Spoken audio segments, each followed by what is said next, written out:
Okay, so imagine this for a second. You're alive, walking, talking, everything, but you don't have a heartbeat, no pulse. Instead, there's just this constant whirring sound coming from your chest. It sounds like science fiction, doesn't it? It really does. But it's the true story of Stan Larkin. He lived for 118 days completely without a human heart beating inside him. So our deep dive today, we're going to get into how this was even possible medically speaking.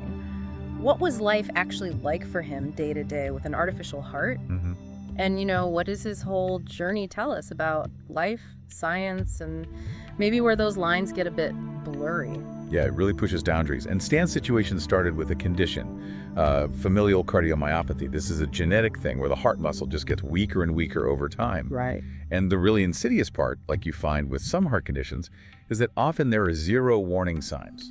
None. Until things are already pretty critical. And that's exactly Stan's story, isn't it? He was just a teenager, 16, athletic. Yeah, playing basketball, and he just collapses on the court, suddenly. Devastating diagnosis, heart failure. And the clock starts ticking immediately. He needs a transplant, urgently. But there wasn't a donor heart ready. No, not available right then, which sadly is often the case. So they were facing this terrible time pressure. So what do? This is where the artificial heart comes in. Exactly. The medical team made a really bold decision, a radical one, you could say. They decided to remove Stan's failing heart entirely. And his whole heart, gone. The whole thing. Yeah. And replace it with the SynCardia total artificial heart.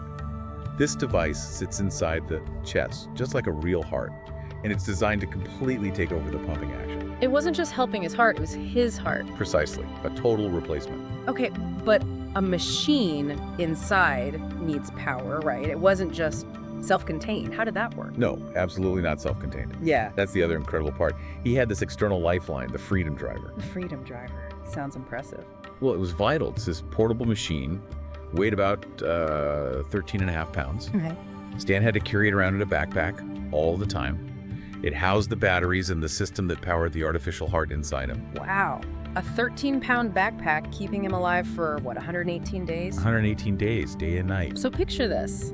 He has no pulse, none. Doctors couldn't find one. But he's awake, he's moving around, he was even doing physical rehab. Active. How does that even work? It makes you question what being alive really requires, doesn't it? Is it the beat, or is it consciousness, being able to interact? That's the profound question his case raises. He was living. By any standard definition, laughing, talking, but without that biological rhythm we think is essential. Stan himself said he felt like being part machine. He could constantly hear the pump, the sort of click-whir sound. Instead of a heartbeat. Exactly. And imagine the psychological side of that. Knowing that constant sound was the only thing keeping you alive. If that machine stopped, even for a few minutes. That was it. Instant death. Yeah. It highlights how life might be sustained, maybe, in ways we didn't think possible. More mechanically adaptable. So the SynCardia itself, how does it actually work? I read it uses compressed air. Yeah, basically. It uses precisely controlled pulses of compressed air from the external driver. These pulses inflate diaphragms inside the artificial ventricles, forcing blood out through synthetic valves and circulating it through the body. It's pretty powerful. It could pump over 9 liters of blood per minute. Made from biocompatible materials, FDA approved. But it wasn't meant to be forever, right? You mentioned it was a bridge. That's right. It's approved as a bridge to transplant, a temporary measure to keep a patient alive until a suitable donor heart becomes available. Why not permanent? What are the limitations? Well, despite being biocompatible, there are still long-term risks. Things like infection, blood clots forming on the device surfaces, and the external dependency, the driver system. It's an incredible feat of engineering. But replicating a living organ perfectly, indefinitely, we're not quite there yet. It buys crucial time, though. And for Stan, it worked. He got that time after almost 4 months. Nearly 4 months living with that constant worrying. He finally got a donor heart transplant. Yes, successful transplant. And his recovery was apparently quite remarkable. But the craziest part, I thought, was what he said was the scariest bit afterwards. Go on. It wasn't the surgery itself. It was the silence. Adjusting to the quiet inside his chest once the machine was gone and his new, real heart was beating silently. Imagine that shift.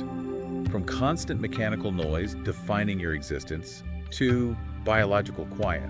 It must have been incredibly jarring. a profound return. And sorry, it's not just about one guy. It matters for everyone listening because, like you said, cardiomyopathy can be silent. Absolutely. Many people have no idea until it's potentially too late. They collapse, and that's the first sign. So this technology, this isn't some far-off future thing. It's happening now. It's offering hope, real hope globally. Stan Larkin's experience, it really wasn't just about surviving day to day, was it? He genuinely lived those 118 days, walking, talking, with a machine pumping blood for him. He really did. It forces you to rethink everything. It absolutely does. And if you step back and look at the big picture, Stan's story is powerful evidence, as one source we looked at put it, that the line between life and death is thinner than we think. Thinner than we think. Yeah, it really makes you stop and consider these medical breakthroughs and the fundamental questions they raise about what it means to be human, to be alive. Something to really mull over.